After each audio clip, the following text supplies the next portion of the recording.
Assalamualaikum warahmatullahi wabarakatuh.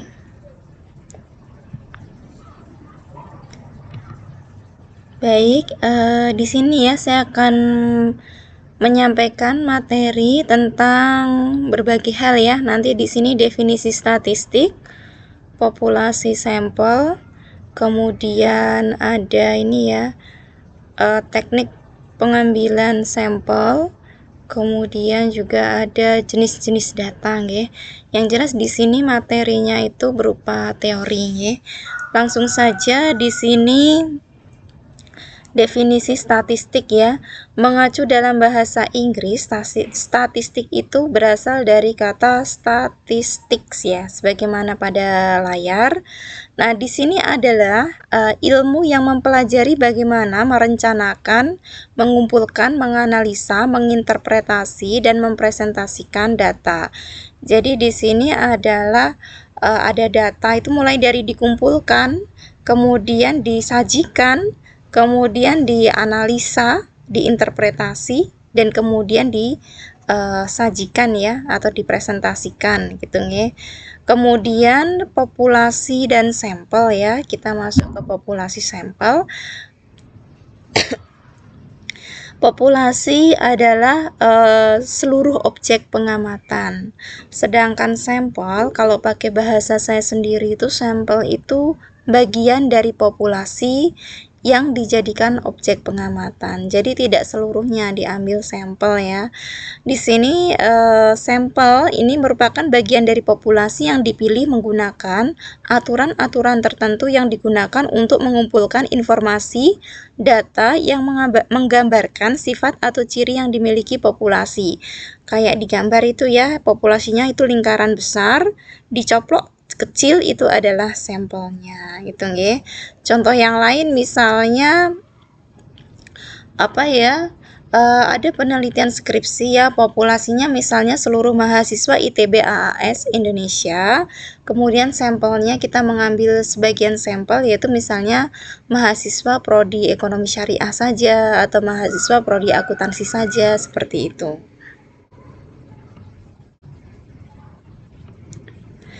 Kemudian kita belajar teknik pengambilan sampling ya. Dalam pengambilan sampling ini kalau kita golongkan itu ada bermacam-macam. Namun secara umum tekniknya itu di sini adalah kita pasti harus tahu dulu populasi atau menentukan populasi, kemudian mencari data akurat unit populasi. Populasi itu yang tepat ya. Memilih sampel yang representatif ya. Jadi sampelnya itu juga sampel yang tepat ya, jangan yang salah. Menentukan jumlah sampel yang memadai. Jadi ada pertanyaan, Bu, sampelnya itu berapa sih? Apa mungkin kita bisa 50, 51? Tidak ya, yang jelas di sini ada tekniknya ya, ada teknik sampel, ada rumus pengambilan sampel dan lain sebagainya. Jadi tidak sekedar asal mengambil sampel. Sampel secara umum tergolong dalam probability sampling dan non-probability sampling. Kalau probability sampling itu pengambilan sampel secara acak, ya, tanpa memperhatikan cluster dan lain sebagainya. Kalau non-probability sampling itu adalah sebaliknya, pengambilan sampel yang tidak secara acak ya. Jadi tidak semua orang yang ditemui itu bisa menjadi sampel. Ini macamnya sebagaimana pada layar. Kalau probability sampling itu ada 4, mulai dari simple random sampling sampai area cluster sampling.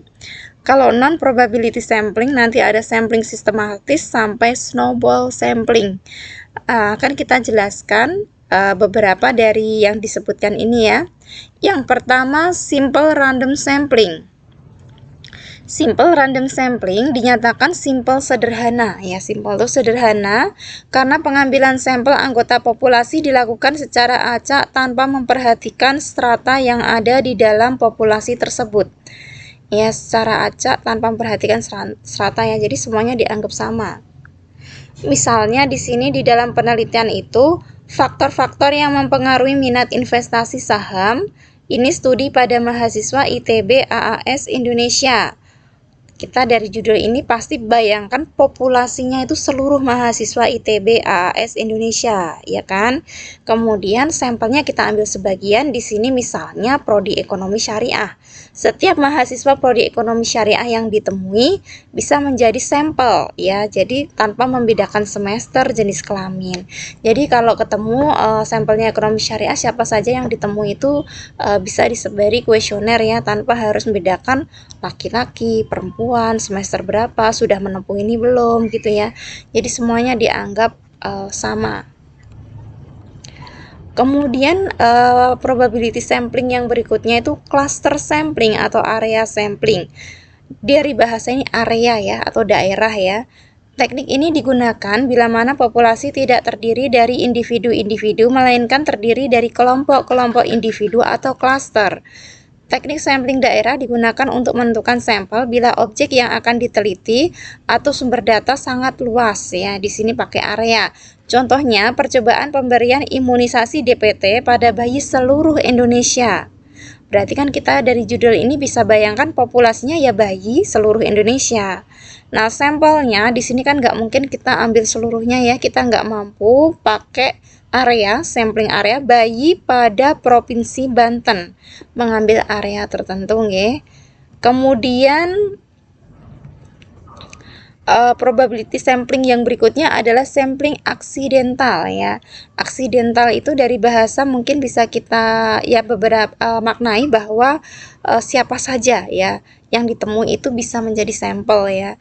Teknik penentuan sampel di sini berdasarkan kebetulan atau siapa saja yang secara kebetulan ditemui dengan peneliti dapat digunakan sebagai sampel bila dipandang orang kebetulan yang ditemui itu sesuai dengan sumber data.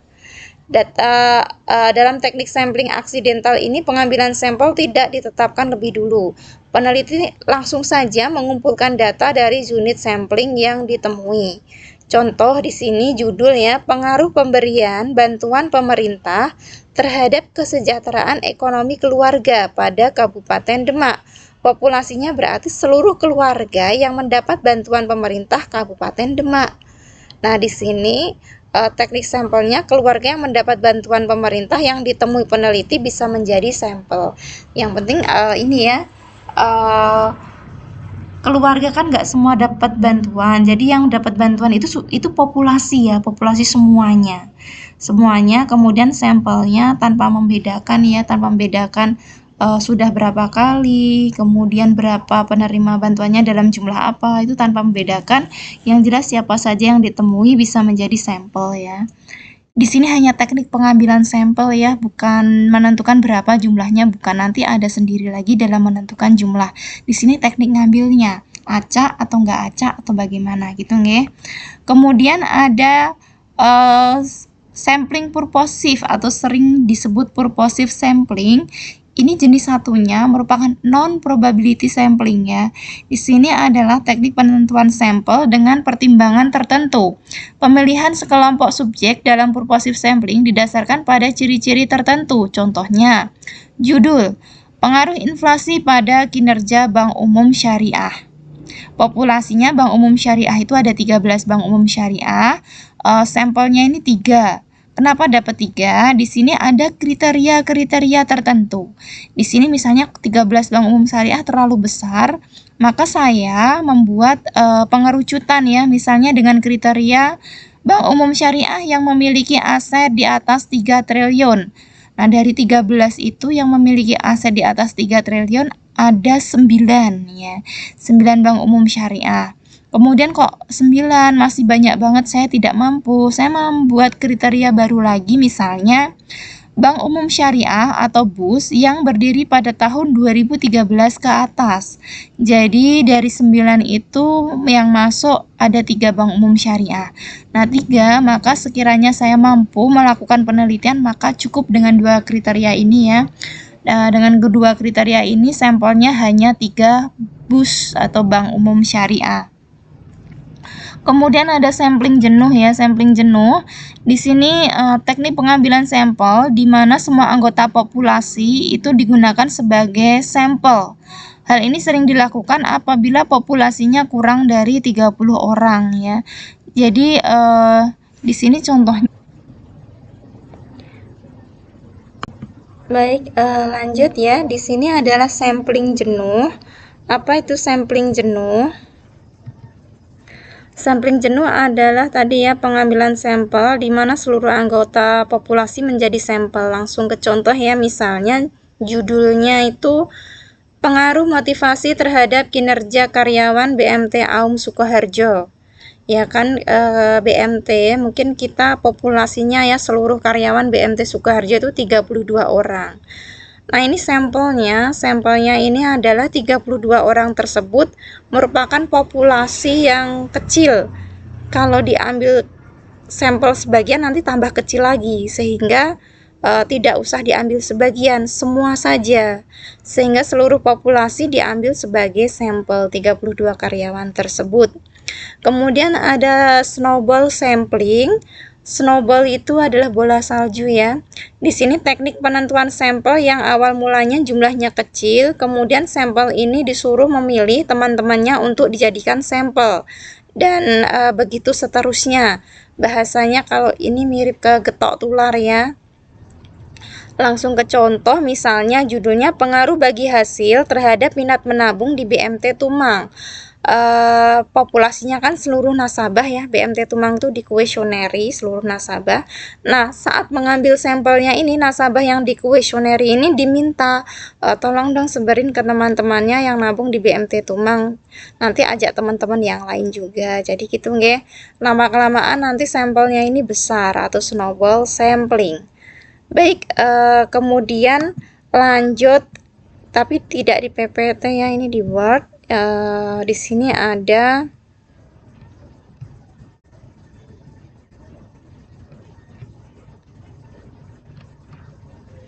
ini ya, jenis-jenis data. Data itu ada berdasarkan sumbernya, itu ada data primer dan data sekunder. Kalau data primer itu data yang diperoleh langsung di lapangan.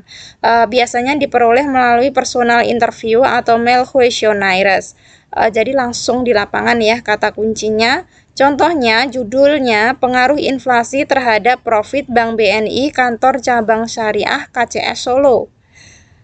Datanya laporan keuangan Bank BNI KCS Solo ya, diberikan langsung oleh pihak Bank BNI. Jadi tidak melalui internet, datang langsung ke Bank BNI. Ini merupakan data primer. Kemudian data sekunder yaitu data yang diperoleh oleh pihak lain dan diterbitkan untuk umum. Misalnya data yang diolah oleh Badan Pusat Statistik atau BPS ya. Di sini atau Bursa Efek Indonesia BEI atau instansi lain, dimana kalau Badan Pusat Statistik itu kan kalau kita cari misalnya pertumbuhan penduduk ya, kita data yang sudah diolah oleh BPS dan diakses di internet itu ada ya di website www.bps.go.id. Itu kan kita nggak langsung datang ke kantor BPS-nya nggak ya, tapi kita peroleh dari internet. Contoh yang lain di sini ada nggak ya? Nih ya, pengaruh inflasi terhadap profit Bank BNI. Bank BNI-nya tidak ada kantor cabang syariah enggak ya, tapi Bank BNI aja otomatis ada di pusat di Jakarta. Nah, laporan keuangan BNI kan kita nggak mungkin langsung ke Jakarta, kita akses lewat internet. Itu ada di www.bni.co.id, itu ada laporan keuangan ya, baik ada tahunan, triwulanan gitu. Jadi dari sumber kedua. Ini merupakan data sekunder, tidak langsung datang ke Bank BNI. Kemudian berdasarkan jenisnya, di sini ada data dalam penelitian itu kuantitatif dan kualitatif. Saya yakin mahasiswa sudah familiar ya, yang kuantitatif itu angka, kemudian yang kualitatif itu yang verbal atau kalimat-kalimat atau lain sebagainya. Di sini kuantitatif ya, data kuantitatif variabel yang dinyatakan dalam bilangan numerik atau angka ya. Berdasarkan simbol-simbol angka tersebut, perhitungan secara kuantitatif dapat dilakukan untuk menghasilkan suatu kesimpulan yang berlaku umum di dalam suatu parameter. Contohnya, jumlah siswa di SD Kampung Pojok tahun 2015 sampai 16 ada sebanyak 250 siswa. Kemudian guru yang mengajar di SD Kampung Pojok tahun 2016 ada 12 orang. Jadi menunjukkan angka.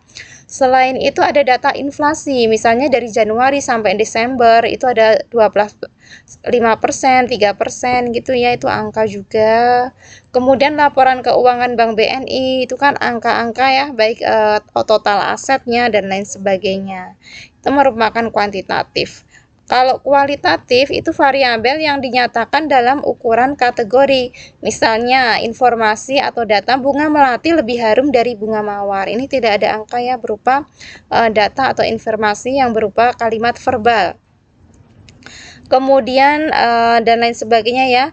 Pengambilan sampel kualitatif atau data berupa non-angka ini biasanya dengan wawancara, jadi direkam gitu ya, dari informan atau narasumber. Kemudian ada juga yang dari studi pustaka. Studi pustaka itu berarti dari referensi-referensi buku dan lain sebagainya. Itu nggih. Kemudian yang berikutnya ada data nominal, kemudian data ordinal dan data interval. Apa itu data nominal ya? Kita ke data nominal dulu. Di sini data yang ditetapkan berdasarkan proses penggolongan atau kategorisasi. Ya, di sini bersifat diskrit dan saling terpisah sehingga tidak dapat dibandingkan. Contohnya misalnya data jenis kelamin penduduk desa Karangpelem ya, misalnya nama Suyanto itu laki-laki, Aminah wanita ya. Jadi saling terpisah dan tidak dapat dibandingkan ya, kategorisasi. Kemudian ada data ordinal. Apa itu data ordinal? Data yang mempunyai urutan atau boleh diurutkan berdasarkan peringkat atau atribut tertentu. Ukuran data yang dibandingkan misalnya, ukuran data tersebut dapat dibandingkan. Contohnya data kuesioner kepada mahasiswa tentang pelayanan tenaga administrasi ITB AS Indonesia, misalnya sangat puas, puas, netral, tidak puas, sangat tidak puas, seperti itu ya. Itu kan dibandingkan ya, bahwa sangat puas itu paling atas, di bawahnya puas, jadi ada perbandingan. Itu data ordinal. Kemudian ada data interval. Apa itu data interval? Data yang dapat dikelompokkan berdasarkan ukuran satuan unit yang sama, dapat diurutkan berdasarkan kelompok tersebut sebagaimana data ordinal tadi. Data interval umumnya bersifat kontinu ya. Contohnya di sini data tentang skor tes pelajar, data tentang prestasi belajar, dan misalnya di sini ditampilkan itu data nilai statistik mahasiswa. Ini kan data ya. Nah, ini data interval ya. Kemudian kalau ini ya, variabel dependent dan independent kemarin sudah kita pelajari bersama regresi. Apa itu variabel dependent? Dependent itu variabel tergantung dengan simbolnya Z, yang secara definisi suatu variabel yang nilainya dipengaruhi atau tergantung dari variabel lain. Variabel dependent atau terikat ini sering disebut juga sebagai variabel output, kriteria, konsekuen, dan lain sebagainya. Simbolnya ya, misalnya di sini contoh muai panjang besi tergantung dari panas yang diberikan, maka Z itu adalah muai panjang besi, sedangkan panas itu adalah X-nya ya. Jadi muai panjang besi tergantung dari panas. Kemudian contoh yang lain, minat kuliah di ITB AS Indonesia tergantung dari beasiswa. Maka di sini minat kuliah itu sebagai variabel Z, dependent, dan beasiswa itu sebagai variabel X atau independent. Nah, contoh tadi ya, itu sekaligus bisa menjadi menerangkan variabel independen ya. Variabel independen itu simbolnya X ya. Di sini merupakan variabel yang menjadi sebab timbulnya perubahan variabel dependen ya, atau terikat. Dan terakhir ya, dari materi ini adalah data time series dan data panel. Ini data time series dan data panel. Kalau data time series itu data yang terdiri dari satu objek saja, namun terdiri dari beberapa periode, baik harian, bulanan, triwulan, tahunan gitu ya. Contohnya inflasi ya. Inflasi di sini bulanan, Januari 2%, Februari 3%. Objeknya apa? Hanya inflasi. Jadi satu aja nggih. Kita bandingkan dengan data panel. Data panel sebagaimana pada tampilan di sini adalah data yang terdiri dari lebih dari satu objek atau beberapa objek atau subobjek dalam beberapa periode waktu. Contohnya profitabilitas 3 bank umum syariah, misalnya Bank BSI, BTPN Syariah, Bank Mega Syariah. Lanjut ya, di sini datanya itu per bulan, tapi ini dan seterusnya ya. Bank BSI misalnya Januari, Februari, Maret, April sampai Desember ini ya.